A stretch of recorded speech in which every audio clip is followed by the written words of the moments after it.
All right, welcome back to Tour to Foodscape. Want to show you new food forest. This is the second stage of it. Now the clover's in. Want to give you a little bit of a tour.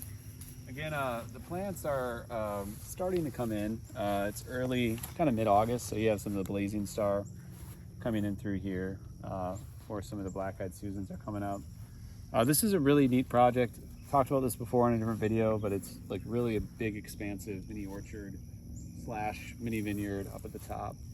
And the orchard isn't just, you know, your typical apples, like pears and things like that. It's actually, there's plums in here, there's peaches in here, there's cherries in here. So we have a lot of different types of fruit. So let me just show you the plum tree to start. You know, in here you have these beautiful, like, asparagus coming up. You have strawberry ground cover coming through here. And then up here you have these plums. Now just look at these, how beautiful these look. None of these are bugged out. They're not sick. They're not fungusy.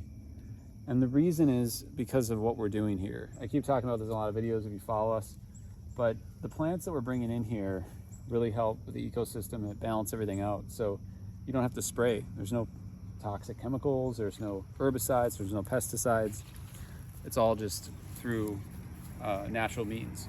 So as we come through here, you know, there's again your peach tree, you have more strawberry ground cover. A lot of them are picked out. Blueberries to the left.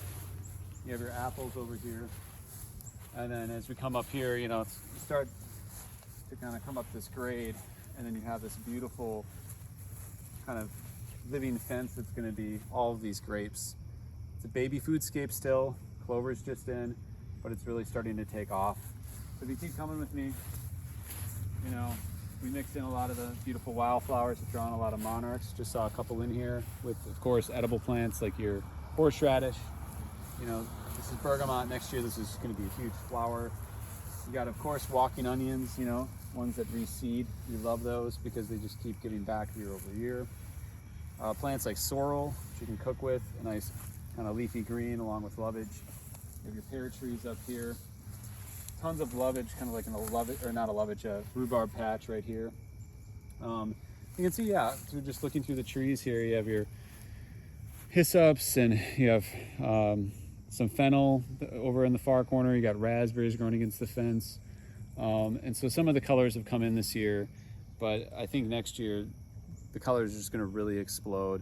A lot of times with food forests, you just have to be really patient because you're going to get both the abundance that you want, but the aesthetics that you want, and also the types of insect tree life and bird life that you want to see as well. So we're really happy with this. I think it'll just keep growing over the years. And yeah, any space, hill, flat, you know, we can work with it. We can harvest the water and make the most of every occasion.